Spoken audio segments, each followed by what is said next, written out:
Hello everyone, we Group 7. In this video, we'll be discussing about syntax, the sentence patterns of language, part 1.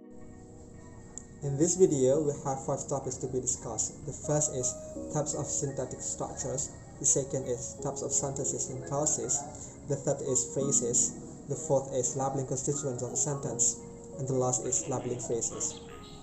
Let's jump into the first discussion. What is syntax? Syntax is a level of grammar referring to the way morphemes and words are combined in the construction to create sentences. In other words, we can also that syntax deals with the rules of the correct word order for a language. It provides guidance for people who belong to the language in combining words to make phrases or phrases to make sentences. For instance, in English we can't say read a book I. We can't understand it and it doesn't suit the grammar or the rules of English. Meanwhile, if we say I read a book, it is correct and it is with the grammar. So that sentence is correct according to the syntactic rules. There are 3 types of syntax. The first is descriptive syntax, the second is prescriptive syntax, and the last is generative syntax. The first, descriptive syntax, deals with the description of subconscious knowledge that people possess about the syntax in their language, not prescribing how they should construct sentences. So basically, it's about the mental abstractions that people have in their mind about the rules that people use to make sentences or phrases. The second is prescriptive syntax or grammar. It deals with the rules that people should follow to create sentences or to speak or to write, either in speaking or writing, and it's what our teacher do in our grammar class. They inform us what is correct according to the grammar. So the main point is prescriptive syntax or grammar. It's about the rules that people must follow in their language to construct sentences. The third is generative grammar. It is another classification of syntax. The third is generative grammar. It is another classification of syntax. It is a model of syntax that includes a field set of rules that could hypothetically produces an infinite number of utterances. In other words, the rules allow us to make grammatically correct sentences over and over. Sentence is a combination of words or morphemes arranged based on the basis rules. The unit being combined are called constituents. In the traditional approach, a sentence must have at least 2 constituents. The first is called as a subject and the second is the predicate. A subject of a sentence is the topic of a sentence. It answers the question what or who does something. Meanwhile, the predicate of a sentence in traditional grammar is a comment or assertion made about the topic. It answers the question what they do. In most modern grammars, the predicate is seen as an element that assigns a property to another element in a sentence or helps to relate the elements to each other, thereby completing the meaning of the predicate. And in the sentence, I eat a delicious meal, the subject is I, and the predicate is eat a delicious meal. The expression I and a delicious meal are called as arguments. Arguments are necessary or important elements of a sentence used to complete the meaning of the predicate. So if you say it, it's unclear what you are going to say, and people might not understand what do you mean. The number of arguments vary across in the sentences. It depends on the type of verbs used in a sentence. It may need only an argument or more. Except of arguments, there is an element called adjunct, which adds an essential information to the meaning of the predicate. In the previous sentence, I eat a delicious meal, the adjunct is delicious. The word delicious is not very important to the predicate, so we can dismiss the word delicious.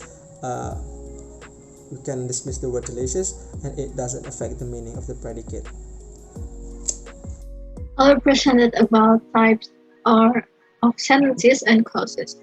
Sentences can be classified on the basis of how many subjects and how many predicates they contain and the types of clauses they pose. When a sentence consists of only one subject or topic and one predicate, it is called a simple sentence. An example of a simple sentence is the dog ran away. Simple sentences can be combined to form compound sentences, such as the dog and the cat ran away. In this case, the sentences are combined using the coordinating conjunction and. The compound sentence tells us that the dog ran away and the cat ran away. Redundant elements are eliminated in forming this compound sentence. Compound sentences can be formed without a coordinating conjunction, as in the following sentence. We studied all day for the test. Semicolon. Now it is time to rest. In this case, the semicolon takes the place of conjunction. The two simple sentences in a compound sentence are said to be independent clauses. Second type of clauses used to construct sentences is the dependent clause. A dependent clause cannot stand alone as a simple sentence, but must be attached to an independent clause. A dependent clause often begins with a relative pronoun or a subordinating conjunction. Some examples of dependent clauses are the following: although it is tempting, who will be traveling with us if I come late? A sentence that contains a simple sentence and one or more dependent clauses is called a complex sentence. The following are complex sentences: is although it is tempting, I will not be going to Las Vegas. These are the people who will be traveling with us. If I come late, start without me. Sentences that have two or more independent clauses and at least one dependent clause are called compound complex sentences. For example, when the teacher assigned the reading for exam, many students were studying, but they agreed to study. When the teacher assigned the reading for the exam is a dependent clause.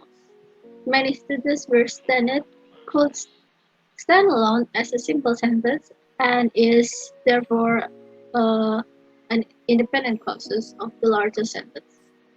The same is true of they agreed to study.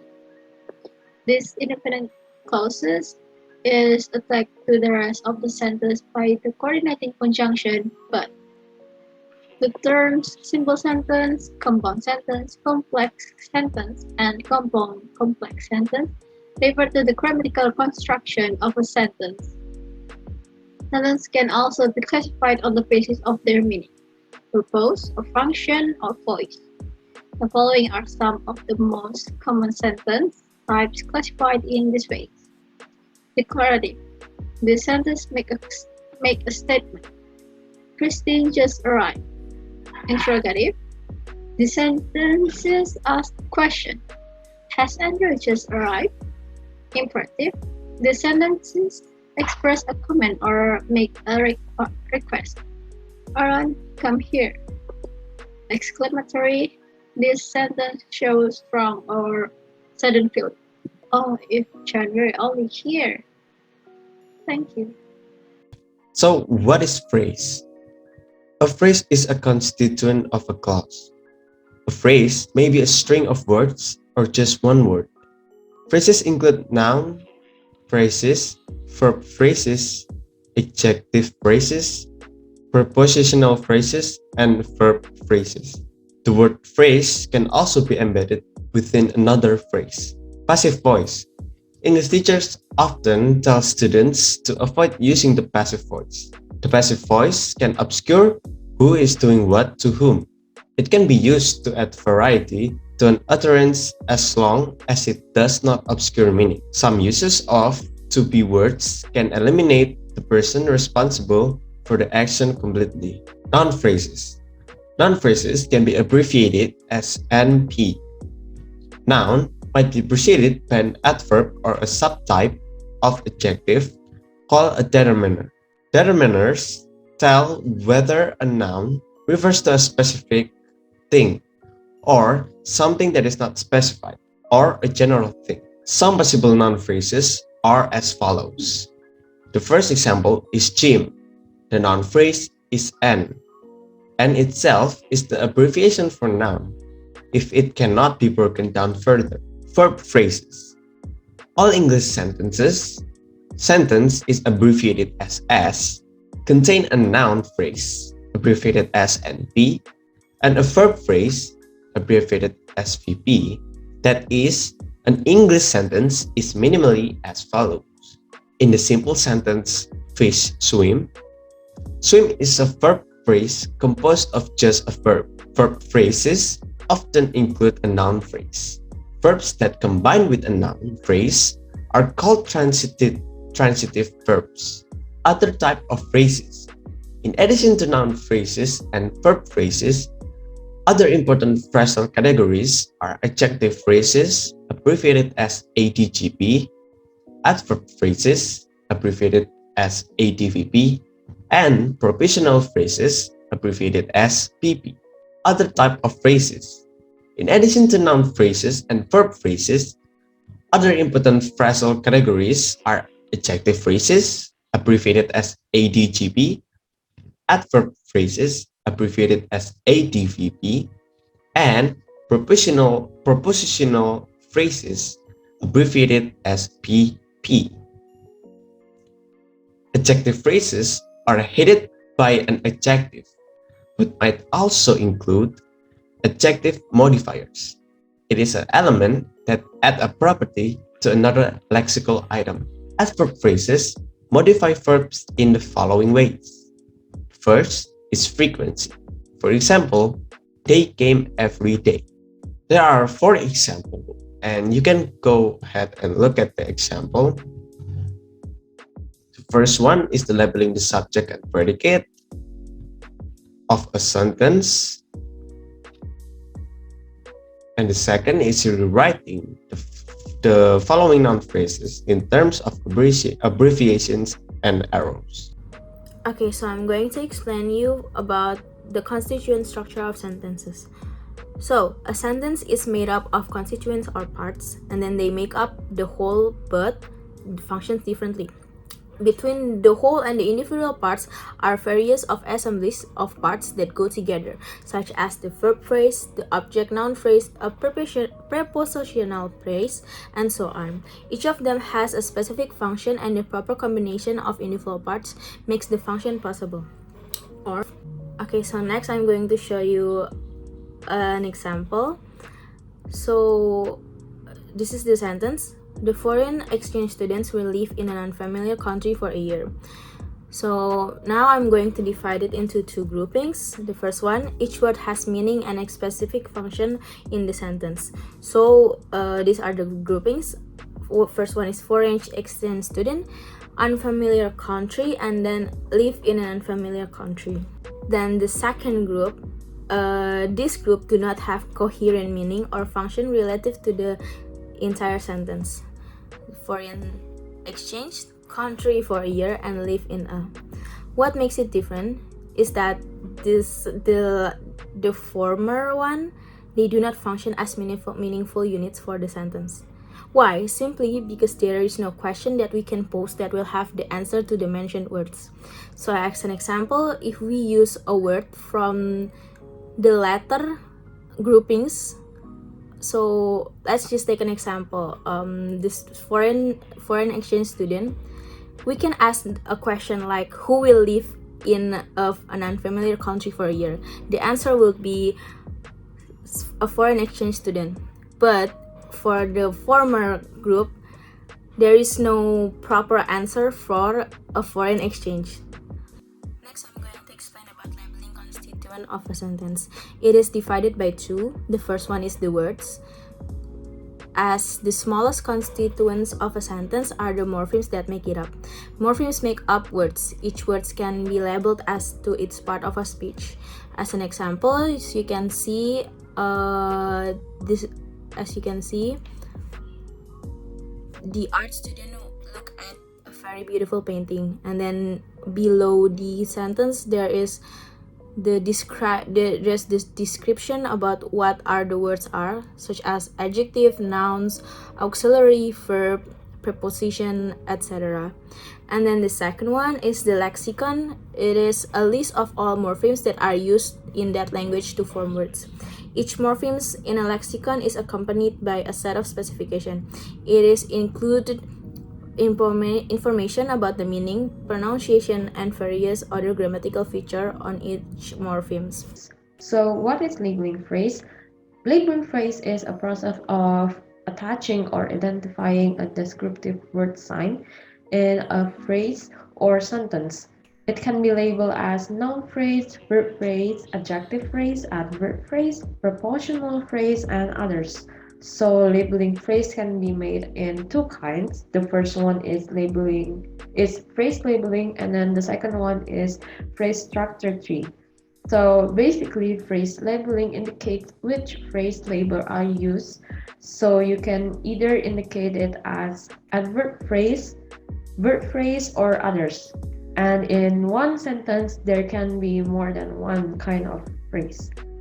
And then the second one is phrase structure tree. So in here, it specifies more to the function of each constituent in a sentence. Each point at which branching occurs is called a node. Let's go on to the example. As you can see, I use one sentence for an example for the explanation. It is, the children put the toy in the box. So the first one, phrase labeling example. The children can be identified as a noun phrase, and then put the toy in the box can be identified as a verb phrase. We can identify more by each word. So the is as a determinant, children is as a noun, put as a verb, the as a determinant again, toy as a noun, in as a preposition, the as a determinant, and box as a noun. And then the next example is phrase structure tree. So I use the same sentence. The children put the toy in the box.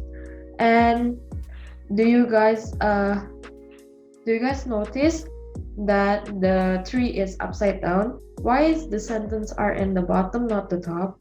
This is because what should be the root is as the top, and what will be the top is represented by the most specific constituent, the individual word. That is, one constituent is often a constituent of a higher level or is a dominant constituent. And all constituents are part of the higher level or most dominant constituent, the sentence itself. In English, the main constituent in sentence are noun phrase, verb phrase, and an auxiliary. But although in traditional grammars, auxiliaries are seen simply as part of the word, because the auxiliary sometimes explain the time frame or what tense are used.